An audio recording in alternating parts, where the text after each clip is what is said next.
नमस्कार, आंगनवाड़ी सेविका सहायिका मिनी बहनों, एक बार फिर से आपका एक नई वीडियो में स्वागत है।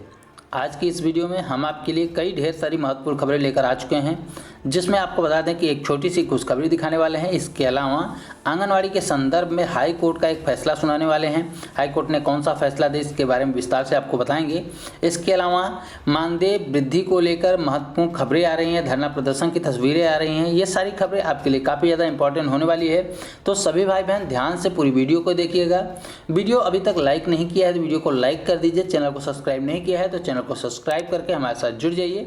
और सभी भाई बहन वीडियो को लास्ट तक जरूर देखना, ताकि आपको आपके राज्य की सभी महत्वपूर्ण खबरें मिल सकें। हम आपको आंगनवाड़ी के संदर्भ में हाई कोर्ट का फैसला सुनाए, उससे पहले एक अच्छी खबर देखिए। यह ट्वीट देखिए कि झारखंड के गोड्डा के रहने वाले आंगनवाड़ी सेविका के बेटे अमरेश कुमार ने अब तक सैकड़ों छात्रों को यूपीएससी में सफलता दिलाई। यूपीएससी के बारे में आप लोग जानते होंगे, अगर नहीं जानते हो तो बता दें हम आपको कि यूपीएससी जो है वो एक सबसे बड़ी परीक्षा होती है भारत की। इसके तहत आईएएस की परीक्षा होती है, यूपीएससी में आईएएस की परीक्षा होती है। इन्होंने अब तक सैकड़ों लोगों को यूपीएससी की परीक्षा पास करने में मदद की है। ये हमारी एक आंगनवाड़ी कार्यकर्ती के बेटे हैं, इनका नाम अमरेश कुमार है। अमरेश कुमार का मुंबई में द प्रयास इंडिया नामक संस्था चलती है, यानी कि कोचिंग संस्था जैसी कुछ संस्था है। इनके कुल मुंबई में 8 सेंटर है और इन्होंने अब तक 100 से अधिक बच्चों को यूपीएससी की परीक्षा पास करने में मदद की है, सफलता दिलाई है उनको। तो हम आंगनवाड़ी बहन को भी बहुत बहुत बधाई देते हैं और अपने इस भाई अमरेश कुमार को भी इसके लिए बहुत बहुत बधाई देते हैं। आप इसी प्रकार से इतना अच्छा काम आगे भी करते रहें, हम इसके लिए आपको शुभकामनाएं भी देते हैं। अब आइए आपको आंगनवाड़ी के संदर्भ में हाई कोर्ट का महत्वपूर्ण फैसला सुनाते हैं, उसके बाद आगे की जो महत्वपूर्ण खबरें हैं उसको देखेंगे। पहले ये खबर देख लीजिए। आपको पता होगा कि उत्तर प्रदेश में भर्ती प्रक्रिया चल रही है, आंगनवाड़ी कार्यकर्ता, सहायिका, मिनी आंगनवाड़ी कार्यकर्ता, इन सब की भर्ती प्रक्रिया चल रही है। इसको लेकर आंगनवाड़ी कर्मचारी संघ की तरफ से एक पीआईएल दायर किया गया था, याचिका दायर की गई थी हाई कोर्ट में। याचिका का जो मुख्य उद्देश्य यह था कि जो इसमें ईडब्ल्यूएस सर्टिफिकेट का जो भी प्रावधान है वो लागू नहीं किया गया। ईडब्ल्यूएस का जो आरक्षण सरकार ने दिया है, आर्थिक रूप से कमजोर लोगों के लिए जो आरक्षण दिया है वो इसमें लागू नहीं है। तो उनकी मांग यही है कि 10% आरक्षण इसमें भी होना चाहिए, लेकिन ऐसा नहीं है। इस बात को लेकर पीआईएल दायर की गई थी। उसके बाद हाई कोर्ट ने इस पे पहले भी संज्ञान लिया था। उसके बाद सरकार को यह निर्देश दिया था कि 15 दिन के अंदर जवाबी हलफनामा दिया जाए, यानी कि जवाब दिया जाए कि आखिर किस वजह से इसमें ईडब्ल्यूएस सर्टिफिकेट को लागू नहीं किया गया है। उसके बाद सरकार ने, विभाग ने इसको नहीं दिया था। उसके बाद फिर से सुनवाई की गई और सुनवाई में एक बात फिर से ये देखिए, आपके सामने लंबा चौड़ा पूरा आदेश दिया गया है, ये एक निर्णय सुनाया गया है। इस निर्णय में क्या बातें बताई गई है, इसको अगर आप ध्यान से देखना चाहें तो सबसे लास्ट वाली लाइन सारी चीजों को क्लियर कर देती है। यानी कि जो याचिकाकर्ता हैं उनको तवज्जो देते ही ये बात कही गई है कि 3 सप्ताह के भीतर जवाबी हलफनामा दाखिल किया जाए। यानी कि सरकार और विभाग से ये बातें कही जा रही हैं, उनको निर्देश दिया जा रहा है कि 3 सप्ताह के भीतर जवाबी हलफनामा दिया जाए। इसके बाद 1 सप्ताह के भीतर प्रत्युत्तर हलफनामा भी दिया जाए। यदि ऐसा नहीं होता तो भर्ती को रद्द कर दिया जाएगा।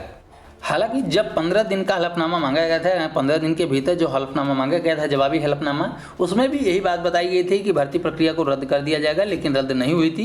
अब फिर से वही बात कही जा रही है कि भर्ती प्रक्रिया को रद्द कर दिया जाएगा अगर 3 सप्ताह के भीतर जवाबी हलफनामा और 1 सप्ताह के अंदर, यानी कि कुल मिला के 1 महीने का समय दिया गया है, 1 महीने के अंदर सारे कुछ कार्य नहीं हो जाते हैं तो ये भर्ती प्रक्रिया रद्द की जा सकती है। ये बातें इसमें कही जा रही है। लेकिन इसमें अब देखने वाली बात यह है कि सरकार कब तक ये जो जवाबी हलफनामा है प्रस्तुत करती है। काफ़ी ज़्यादा बहनों में इस बात को लेकर शंका है, जो बहनें हमारी फॉर्म को भरी हुई हैं या फिर भाई इसका इंतजार कर रहे हैं, उनके घर वाले हैं इंतजार कर रहे हैं, तो ये आदेश देखने के बाद उनको लग रहा है कि ये जो चीज़ें हैं वो भर्ती प्रक्रिया को रोक लगाने के लिए आदेश दिए गए हैं, जबकि ऐसा नहीं है। भर्ती प्रक्रिया को रोक लगाने की बात तो कही गई है, लेकिन कब कही गई है, लगभग 1 महीने के बाद अगर ये सारी चीज़ें नहीं होती तब। वहीं पर छत्तीसगढ़ से एक खबर आ रही है कि आंगनवाड़ी कार्यकर्ताओं ने बच्चों को रुचिपूर्ण पौष्टिक भोजन खिलाने के नए तरीके ईजाद किए हैं। मानपुर विकासखंड में आंगनवाड़ी केंद्र के बच्चों को रेडी टू ईट के हलवा, बर्फी, ठेठरी, खुरमी, केक जैसे स्वादिष्ट व्यंजन बनाए जा रहे हैं, दिए जा रहे हैं। आपके स्क्रीन पर उसकी कुछ तस्वीर भी दिख रही होगी। एक खबर उत्तर प्रदेश के आंगनवाड़ी कार्यकर्ताओं के मानदेय वृद्धि और आंदोलन को लेकर आई कि यूपी सरकार ने आंगनवाड़ी कार्यकर्तियों का मानदेय बढ़ाया, लेकिन आंगनवाड़ी कार्यकर्तियां इससे खुश नहीं हैं, जबकि इसमें सरासर गलत न्यूज छापी गई है। आंगनवाड़ी कार्यकर्तियों का मानदेय नहीं बढ़ाया गया है, बल्कि उनको प्रोत्साहन राशि के रूप में 1500 रुपये देने की बात कही गई थी। मासिक मानदेय में वृद्धि की मांग को लेकर आंगनवाड़ी कार्यकर्तियों के राज्यव्यापी विरोध के बाद राज्य सरकार ने आंदोलनकारी कार्यकर्तियों के लिए प्रदर्शन आधारित प्रोत्साहन वृद्धि की घोषणा की है, लेकिन वे खुश नहीं हैं। यहाँ पर हमारी आंगनवाड़ी कार्यकर्तियों की तस्वीर आपको दिख पा रही होगी, जो हमारी आंगनवाड़ी कार्यकर्तियों के द्वारा विरोध प्रदर्शन वगैरह किया जा रहा है, उसकी एक तस्वीर है। वहीं पे आपको झारखंड की एक तस्वीर दिख रही होगी, जहां पर आंगनवाड़ी कार्यकर्तियों के द्वारा विरोध प्रदर्शन वगैरह किया जा रहा है। आपको बता दें कि ये जो तस्वीर है झारखंड की है। 17 सूत्री मांगों को लेकर आंगनवाड़ी कार्यकर्ता, आशा वर्कर, रसोइया संघ ने जिलाधिकारी को ज्ञापन वगैरह सौंपा है। ये तस्वीर 24 तारीख की है, 24 सितंबर 2021 की ये तस्वीर है, जहाँ पर आप देख पाएंगे कि काफ़ी ज़्यादा संख्या में हमारी आंगनवाड़ी बहनें इकट्ठा हो रही हैं। उनका कहना यह है कि कम से कम उनको 21,000 रुपये मानदेय दिया जाए, वेतन दिया जाए, उनको सरकारी कर्मचारी घोषित किया जाए। इसके साथ साथ उनकी कई और प्रमुख मांगे हैं, जिनको लेकर वे लगातार विरोध प्रदर्शन करती आ रही हैं, लेकिन सरकार सुनने को तैयार नहीं है। हमने आपको पहले भी बताया कि ये आंदोलन धीरे धीरे देशव्यापी आंदोलन का रुख ले रहा है, यानी कि पूरे देश की हमारी आंगनवाड़ी बहनें अब आंदोलन करने पे उतारी हो गई हैं। बशर्ते बात यही है कि सारी आंगनवाड़ी बहनें एक मांग नहीं रख रही हैं और सभी आंगनवाड़ी बहनें एक भी नहीं हैं, लेकिन धीरे धीरे हर प्रदेश की आंगनवाड़ी कार्यकर्ताएं आंदोलन कर रही हैं। 2 प्रदेश की जानकारी हमने आपको दे दी, उत्तर प्रदेश, इसके अलावा झारखंड। बिहार में भी लगातार हमारी आंगनवाड़ी बहनें आंदोलन कर ही रही हैं। एक खबर हिमाचल प्रदेश के शिमला में भी देखिए कि नियमित करने की मांग पर गरजी आंगनवाड़ी कार्यकर्ता। यहाँ पर भी हमारी आंगनवाड़ी कार्यकर्ता है उसी लगभग उन्हीं मांगों के साथ कि उनको नियमित किया जाए, सरकारी कर्मचारी घोषित किया जाए, उन्हीं मांगों को लेकर यहाँ पर भी हिमाचल प्रदेश में भी आंगनवाड़ी कार्यकर्ताएं विरोध प्रदर्शन कर रही हैं। वहीं पे पंजाब में भी नवांशहर में आंगनवाड़ी वर्कर को 24,000 मासिक वेतन दिया जाए, मानदेय दिया जाए, इस बात को लेकर विरोध प्रदर्शन किया जा रहा है। हमने आपको पहले भी बताया था कि पंजाब में भी हमारी आंगनवाड़ी बहनों के द्वारा लगातार विरोध प्रदर्शन किया जा रहा है, लेकिन सरकार के कानों को जूं तक नहीं रेंग रही है। जबकि उन्होंने सरकार के पुतले वगैरह भी जलाए, उनको ज्ञापन वगैरह भी दिया, हर तरीके के काम करके वो आजमा चुकी हैं, लेकिन यहाँ पर सरकार सुनने को तैयार नहीं है। यहाँ पर आंगनवाड़ी मुलाजिम यूनियन ने ऑल इंडिया फेडरेशन तथा अन्य जत्थेबंदी के आह्वान पर देशव्यापी हड़ताल में शामिल हुए ब्लॉक नवांशहर में वर्कर और हेल्पर ने सीडीपीओ के माध्यम से केंद्र सरकार और पंजाब सरकार को मांग पत्र वगैरह सौंपा। उनकी भी प्रमुख मांगे यही है कि उनको सरकारी कर्मचारी घोषित किया जाए, कम से कम 24,000 वेतन दिया जाए। इसके अलावा जो नई शिक्षा नीति है उसमें आंगनवाड़ी कार्यकर्ताओं को प्री प्राइमरी की शिक्षिका का दर्जा दिया जाए। तो इस प्रकार से आप देख पा रहे होंगे कि देश के कई बड़े बड़े राज्यों में हमारी आंगनवाड़ी बहनों के द्वारा विरोध प्रदर्शन किया जा रहा है। अपनी जो कुछ प्रमुख मांगे हैं, जो हर राज्यों की मांगे लगभग समान है कि उनको सरकारी कर्मचारी, स्थायी कर्मचारी का दर्जा दिया जाए, साथ ही साथ उनको जो अन्य विभागों के काम दिए जा रहे हैं वो न दिया जाए। अगर उनको अन्य विभागों के काम दिए जा रहे हैं तो उनको एक सरकारी कर्मचारी घोषित किया जाए, और जैसे सरकारी कर्मचारी को वेतन वगैरह दिया जाता है उसी प्रकार से उनको भी वेतन वगैरह दिया जाए। ये उनकी जो प्रमुख मांग है। और उनकी दूसरी मांग यह है कि जो प्री प्राइमरी में बदला जा रहा है आंगनवाड़ी केंद्रों को, उनमें हमारी आंगनवाड़ी बहनों को प्री प्राइमरी शिक्षिका के रूप में नियुक्त किया जाए। और इसके अलावा जब तक उनको स्थायी कर्मचारी यानी कि सरकारी कर्मचारी घोषित नहीं किया जाता, तब तक उनको कम से कम 18 से 20,000 रुपये मासिक मानदेय दिया जाए। इसी मांगों को लेकर लगभग पूरे देश की आंगनवाड़ी बहनें सड़कों पर उतर चुकी हैं, विरोध प्रदर्शन कर रही हैं, आंदोलन कर रही हैं।